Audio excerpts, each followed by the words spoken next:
சற்று முன் கிடைக்கப்பெற்ற மிக மிக முக்கியமான செய்தி ஒன்று வெளியாகியிருக்கு.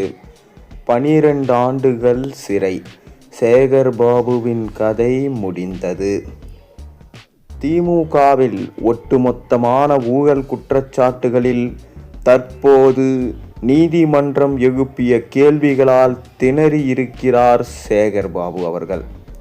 ஸ்டாலின் அவர்கள் தற்போது லண்டனில் இருக்கக்கூடிய நிலையில் அவர்களது திமுகவின் மாஜி அமைச்சர்கள் ஒவ்வொருவரும் ஊழலில் சிக்கி தவிப்பது ஸ்டாலின் அவர்களுக்கு பேரிடியாக விழுந்துள்ளது. திமுக ஆட்சி காலத்தில் இந்து சமய அறநிலையத்துறை அமைச்சராக இருந்தார் சேகர் பாபு. தொடர்ந்து தற்போது தாவேகாவில் ரமேஷ் அவர்கள் இந்து சமய அறநிலைத்துறை அமைச்சராக இருந்திருக்கிறார். சேகர் பாபு ஆட்சி காலத்தில் பல்வேறு டெண்டர்கள் விடப்பட்டிருக்கிறதாம்.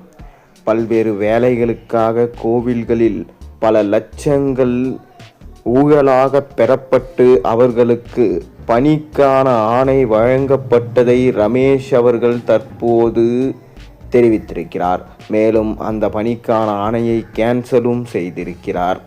தொடர்ந்து கோவிலில் உள்ள நகைகள், கோவிலுக்கு சொந்தமான சொத்துக்கள் அனைத்தும் எங்கே சென்றது, குறிப்பிட்ட சில நபர் அவர்களது சொத்துக்களாக சேர்ந்ததா, இதில் சேகர் பாபுக்கு சம்பந்தம் இருக்கிறதா என அனைத்தும் தற்போது ரமேஷ் அவர்களால் விசாரணை செய்யப்பட்டு ஆதாரம் சேகரிக்கப்பட்டு வருகிறதாம்.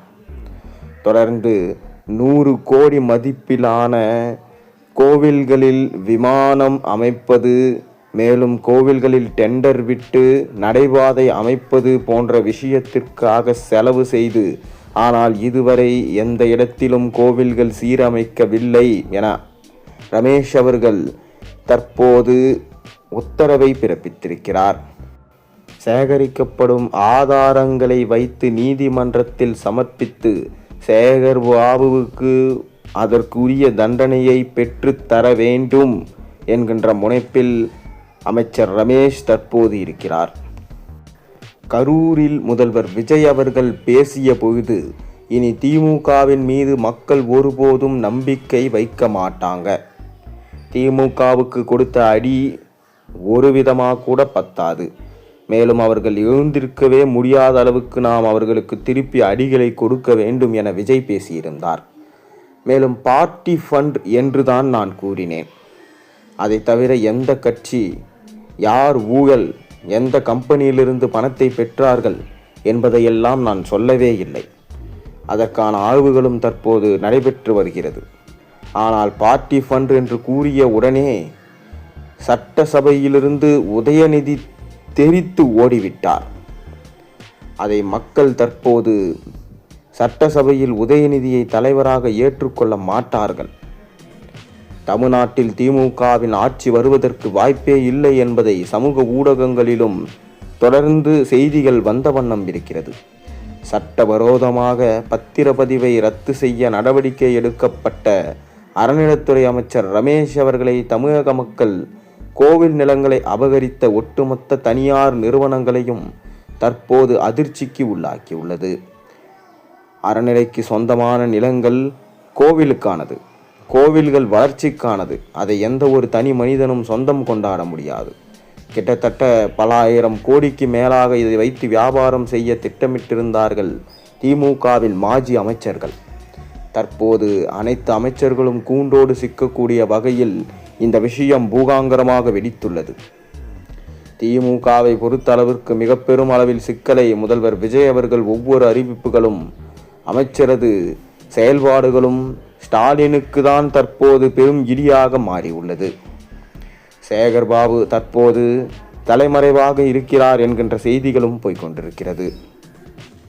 கடந்த திமுக ஆட்சியில் டெண்டர் விடப்பட்டு வழங்கப்பட்ட அனைத்து அனுமதிகளையும் அதிகாரப்பூர்வமாக தற்போது விசாரணையின் மூலம் கேன்சல் செய்திருக்கிறது தாவேகா அரசு. அடுத்த கட்டத்தில் நேரடியாக சேகர் பாபுவிடமே விசாரணை நடத்தப்படும் என்கின்ற செய்தி வெளியாகியிருக்கிறது. நிச்சயமாக சேகர்பாபுவுக்கு எதிரான ஆதாரங்களை அமைச்சர் ரமேஷ் அவர்கள் நீதிமன்றத்தில் வழக்காக தொடர்ந்தால் சேகர்பாபுவுக்கு கிட்டத்தட்ட 12 ஆண்டுகள் வரை சிறை தண்டனை வழங்கப்படலாம் என்கின்ற செய்திகளும் தற்போது வெளியாகியிருக்கிறது. தொடர்ந்து திமுக தலைவர் ஸ்டாலின் அவர்கள் தற்போது லண்டனில் இருக்கிறார். மேலும் திமுகவின் முக்கிய மாஜி அமைச்சராக இருக்கக்கூடிய ஏவாவேலு கைது நடவடிக்கைக்கு பயந்து சிங்கப்பூரில் தனக்கு நெஞ்சு வலி என படுத்து கொண்டிருக்கிறார். அவர் மக்களை ஏமாற்றி நீதிமன்றத்தை ஏமாற்றி தப்பித்து விட்டோம் என நினைத்து கொண்டிருக்கிறார். ஆனால் உடல்நிலை தேறி மீண்டும் தமிழகத்திற்கு வந்தால் அவரை விமான நிலையத்திலேயே கைது செய்ய விஜய் அவர்கள் தற்போது நடவடிக்கை எடுத்துள்ளார். தொடர்ந்து நாம் ஏற்கனவே பார்த்திருந்தோம், ஸ்டாலின் அவர்கள் கொளத்தூரிலேயே சொந்த தொகுதியிலேயே தோற்றுவிட்டார். ஆனால் அவர் தோற்றதற்கு காரணம் சேகர்பாபு தான். கொளத்தூரில் பிரச்சாரம் செய்ய வேண்டும் என ஸ்டாலின் கூறிய போது, நீங்கள் இங்கு முழுமையாக பிரச்சாரம் செய்ய வேண்டாம், நீங்கள் வீட்டில் காலாட்டி கொண்டே இங்கு ஜெயிக்கலாம் என்றெல்லாம் ஆசை வார்த்தைகளை கூறி அதல பாதாளத்தில் தள்ளினார். மேலும் தற்போது கோவில் நிலங்களை முறைகேடு செய்து திமுகவின் ஆட்சியில் குறிப்பிட்ட சமூகத்திற்கு எதிராகவே திமுக ஆட்சி நடைபெற்றதாக கடுமையான விமர்சனங்களும் தற்போது முன்வைக்கப்பட்டு வருகிறது. இதனால் மக்கள் தற்போது நடைபெறக்கூடிய 7 சட்டமன்ற இடைத்தேர்தலிலும் திமுகவை கண்டிப்பாக புறக்கணிக்கார்கள். நிச்சயம் அடுத்த 20 ஆண்டுகள் தாவேக ஆட்சியை அமைக்கும். தற்போது உள்ளாட்சித்துறை அமைச்சர் ஆனந்த் அவர்கள் சொல்லியிருக்கிறார். மேலும் திமுகவின் நிலைமை மிகவும் மோசமாக இருக்கிறது. உதயநிதி அவர்கள் சட்டமன்றத்திலிருந்து வெளியேறியதுதான் மிக பெரும் தவறு என்று பல மூத்த திமுக மற்றும் பிற கட்சியின் மூத்த நிர்வாகிகள் தெரிவிக்கிறார்கள். ஏனென்றால் ஆளும் தாவேகா புதிது.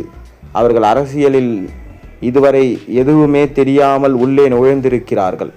ஆனால் ஆளும் கட்சியாக 75 ஆண்டுகள் இருந்து வந்த திமுக நேற்று வந்த தாவேகாவின் ஆட்சியாளர்கள் கேட்கும் கேள்விக்கு பதில் கூற முடியாமல் சட்டப்பேரவையிலிருந்து வெளியேறுகிறார்கள் என்றால் மக்கள் திமுக செய்தது தவறுதான் என்பதை தற்போது வெளிக்கொண்டு வரும் விதமாக அமைந்திருக்கும் என்ற காரணத்தால்தான் மக்கள் திமுகவின் மீது நம்பிக்கை இல்லாமல் மாறிவிட்டார்கள் என்பது உதயநிதிக்கு மூத்த நிர்வாகிகள் கூறியதால் அதிர்ச்சிக்கு ஆளாகியிருக்காங்க. மேலும் ஸ்டாலின் அவர்களுக்குமே இனி என்ன செய்ய போகிறோம் என்று தெரியாமல் அதிர்ச்சியில் இருக்கிறார். தொடர்ந்து சேகர்பாபு தான் அடுத்து கைது நடவடிக்கை என விஜய் கூறிவிட்டாராம். இதனால் சேகர்பாபு தற்போது தனது பண்ணை வீட்டில் பதுக்கி வைத்திருக்கும் அனைத்து ஆவணங்களையும் அழிக்க முயற்சி செய்திருக்கிறாராம்.